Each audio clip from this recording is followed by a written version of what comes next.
Hai, jumpa lagi dengan saya Kim di Inspirations by The Terrace. Di video kali ini, saya akan membahas tentang video yang dikeluarkan oleh CNBC Indonesia 3 hari yang lalu, yaitu tentang viralnya frugal living.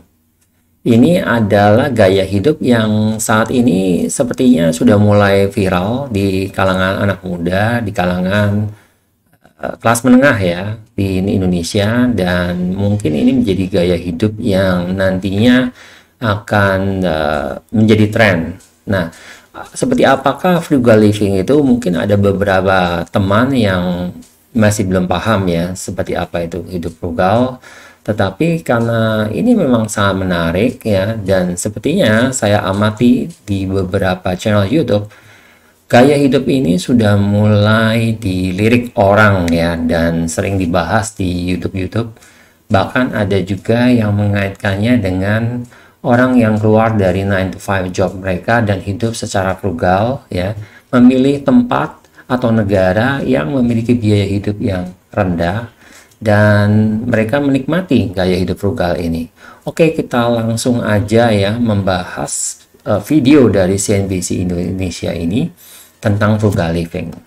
Namun, buat beberapa orang istilah frugal living ini masih asing di telinga. Apa itu frugal living dan bagaimana cara menerapkannya? Kita simak informasi selengkapnya dalam Viral. Frugal living belajar dari jurus cepat kaya. Kita lihat slide yang pertama. Ya, jika diartikan secara bahasa, frugal living ini bermakna hidup hemat.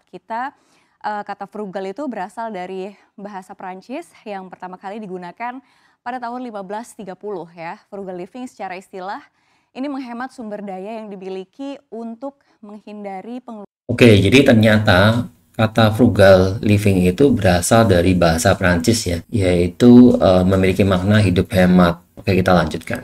Pengeluaran yang berlebihan. Sumber daya yang dimaksud bisa berupa makanan, energi, dan waktu. Ini kalau kita lihat, tapi seiring berjalannya waktu istilah frugal living ini lebih banyak dikaitkan dengan perencanaan keuangan. Gaya hidup frugal living ini seringkali disamakan dengan sikap pelit atau irit, padahal keduanya ini berbeda ya. Tujuannya dari gaya hidup ini adalah mengurangi pengeluaran yang tidak perlu, sehingga ada lebih banyak. Di video saya sebelumnya, ketika saya bereaksi terhadap videonya Pak Chandra Teja yang membahas tentang apakah kita perlu membeli jam tangan dengan merek ya yang sangat mahal, yang bermiliar-miliar, toh sebenarnya fungsinya sama ya dengan jam. Fungsi jam itu adalah seperti penunjuk waktu. Dari komputer kita juga bisa melihat, dari handphone kita juga bisa melihat jam. Jadi ini sebenarnya terkait ya dengan pengertian frugal living ini, di mana kita tidak pelit ya, bukan hidup pelit atau irit, tetapi lebih ke sesuai dengan fungsinya. Oke, kita lanjutkan lagi. Uang untuk disimpan ya, ini dimaksudkan dari kesadaran di sini adalah seseorang telah perhitungan dan mempertimbangkan yang matang terhadap keuntungan, nilai dan fungsi suatu barang atau jasa yang akan dibeli. Contohnya, kita lihat ada saat membeli laptop, orang bisa menerapkan frugal living, ini akan mempertimbangkan kualitas dan spesifikasi laptop secara matang sebelum membelinya. Ya, mereka memilih membeli laptop dengan spesifikasi yang bagus, tetapi mahal dibandingkan laptop murah tetapi kurang bagus. Ini berbeda dengan sikap pelit atau irit yang cenderung membeli barang dengan harga murah gitu ya. Lalu kalau kita lihat. Nah ini dia, ini juga sesuai fungsinya, artinya seperti saya juga walaupun saya tidak membeli jam tangan dengan yang bermerek ya, karena saya merasa itu manfaatnya toh sama aja, yaitu untuk menunjuk waktu. Jika suatu barang seperti saya memilih komputer bermerek iMac atau buatan dari Apple, itu memiliki, kalau saya berasal dari backgroundnya IT ya, jadi saya juga mengerti produk komputer mana yang memiliki kualitas yang tinggi dibandingkan yang kualitas yang kurang. Saya akan lebih memilih merek-merek tertentu seperti Apple ya, yang memang terbukti secara long life itu jauh lebih terbukti ya dibandingkan merek lain, misalnya seperti itu. Oke, kita lanjut ya. Lihat manfaatnya apa? Tentu ada. Kita lihat slide berikutnya. Ya, beberapa manfaat yang bisa diperoleh apabila menerapkan frugal living adalah sebagai berikut. Kita lihat ya, hidup jadi lebih hemat. Hidup kamu jadi lebih hemat karena kamu ini membelanjakan uangmu nggak hanya untuk membeli barang-barang yang dibutuhkan saja. Walau memang barang tersebut tergolong mahal, akan tetapi kalau bisa digunakan untuk waktu yang lama, tentu akan lebih baik daripada membeli barang murah tapi cepat rusak. Lalu yang kedua, ini kita lihat bisa menyimpan lebih banyak uang. Kamu pun bisa menyimpan lebih banyak uang untuk ditabung maupun diinvestasikan untuk masa depan. Kalau sudah begini kamu tidak perlu lagi khawatir dengan finansialmu karena sudah memiliki tabungan yang cukup. Lalu berikutnya ada bagus untuk lingkungan sekitar. Kenapa ya? Penerapan gaya hidup ini juga bagus untuk lingkungan sekitar. Lantaran semakin sedikit barang yang kamu beli maka barang tidak terpakai kamu jadi tidak banyak. Ini tentu bagus karena tidak ada barangmu yang berakhir di tempat pembuangan sampah. Kita lihat slide berikutnya. Lalu siapa yang cocok menerapkan frugal living? Ya, konsep ini tampaknya cocok untuk orang-orang kelas menengah di perkotaan yang notabene terbiasa dengan gaya hidup konsumtif. Bergonta-ganti ponsel keluaran baru, mengejar produk fashion dengan label bergengsi hingga godaan untuk rutin kongko-kongko di berbagai kafe. Tanpa sadar uang pun habis. Ya benar, jadi sepertinya frugal living ini kalau diterapkan untuk kelas menengah dia akan menghemat banyak sekali dan mereka bisa punya potensi ke depannya untuk hidup dari passive income. Sebenarnya seperti itu. Tetapi kalau untuk orang-orang yang hidup di bukan kelas menengah ya, kelas di bawahnya kelas menengah, itu mungkin kondisinya tidak terlalu tepat karena memang cenderung tidak konsumtif sebenarnya dan cenderung tidak pernah mengikuti tren juga gitu ya. Oke, kita lanjut ya. Untuk memenuhi gaya hidup. Frugal living ini sebenarnya juga bisa jadi solusi untuk menuju kehidupan yang lebih tertata. Seseorang yang ingin hidup hemat harus memikirkan tujuan utama mereka dan bagaimana mengubah keuangan yang dimiliki dapat membantu mencapai tujuan. Ya, sekali lagi, bukan pelit, hanya menjalani gaya hidup frugal living ini dapat berarti cerdik dalam mengatur keuangan. Tapi jangan keliru ya, semua orang ini bisa jalani gaya hidup frugal living. Nggak cuma ditujukan ke segmen kelas menengah aja. Salah satu orang terkaya dunia dan investor kenamaan Warren Buffett ini menjadi penganut gaya hidup frugal. Jika dilakukan secara benar, maka pelaku yang mengadopsi gaya hidup ini bukan tidak mungkin bisa mencapai tujuan bebas finansial dengan cepat. Lalu boleh nih, kira-kira kita tiru seperti apa gaya hidup frugal living yang bisa ditiru dari Warren Buffett. Kita lihat slide berikutnya. Ya, frugal living ala Warren Buffett. Kita lihat yang pertama, jarang berutang. Satu-satunya utang Warren Buffett adalah KPR untuk sebuah rumah liburan di Laguna Beach, California yang dia beli pada tahun 1971.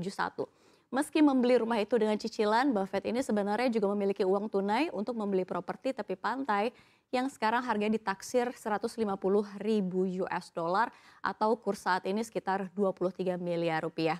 Lalu yang kedua, menggunakan mobil murah. Ketika banyak Ya di sini bisa kita tonton sendiri ya. Kalau saya cenderung kita baca aja di situ.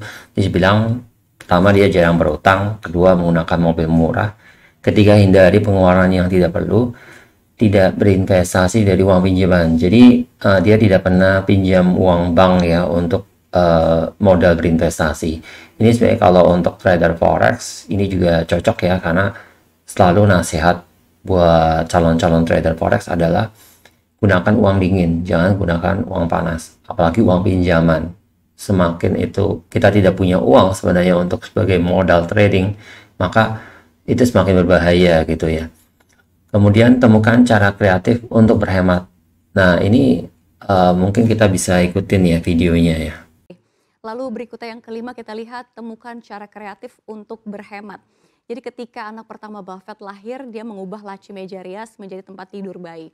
Kemudian ketika anak keduanya lahir, dia menyewa tempat tidur bayi, alih-alih membeli yang baru. Lalu yang keenam, ya menarik. Yang terakhir, tetap tinggal di rumah. Yang nomor 5 ini saya akan komen ya. Jadi pakaian yang dipakai oleh anak tertua saya itu ada beberapa yang masih bisa dipakai ya, hingga adiknya yang berjarak 10 tahun bisa memakai beberapa pakaian tersebut. Dan juga mainan yang dimiliki oleh anak tertua saya itu akhirnya dipakai juga oleh ke adiknya. Nah ini mirip ya dengan yang nomor 5. Mengutip Yahoo Finance, Buffett ini sudah tinggal di rumahnya di Omaha, Nebraska selama lebih dari 60 tahun. Meski nilai kekayaannya sudah naik berkali-kali lipat, ia tidak serta-merta pindah ke villa mewah berharga ratusan miliar. Rumahnya di Omaha memang sangat luas, namun itu rumah yang termasuk sederhana untuk ukuran triliuner seperti Warren Buffett. Ya, gimana? Sudah siap untuk menjalani cara hidup frugal living? Nah, yang nomor 6 ini tetap tinggal di rumah yang sama ini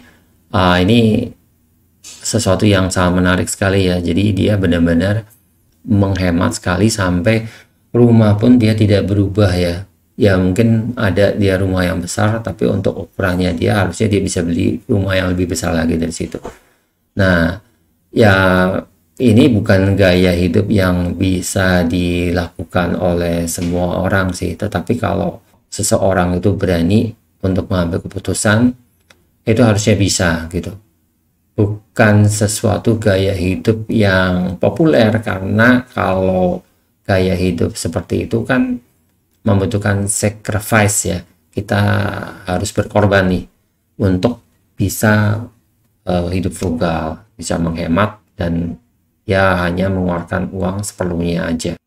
Kuncinya berhenti memikirkan ekspektasi orang lain atas diri Anda ya. Tumbuhkan kesadaran juga bahwa hidup bukan hanya untuk saat ini saja. Masih ada hari esok, masih ada anak-anak yang perlu diperjuangkan, masih ada generasi penerus yang akan menggantungkan hidup. Nah ini dia, ini komen yang sangat menarik ya. Masih ada hidup bukan hanya di hari ini aja, tetapi di ke depan tuh masih ada hidup di masa depan ya, dimana kadang-kadang kita punya uang tuh masih mau dihabiskan saat ini juga gitu loh. Kalau misalnya loh kita lihat gaji kita kok masih belum habis ya yang bulan ini, pengeluaran apa lagi yang bisa dilakukan?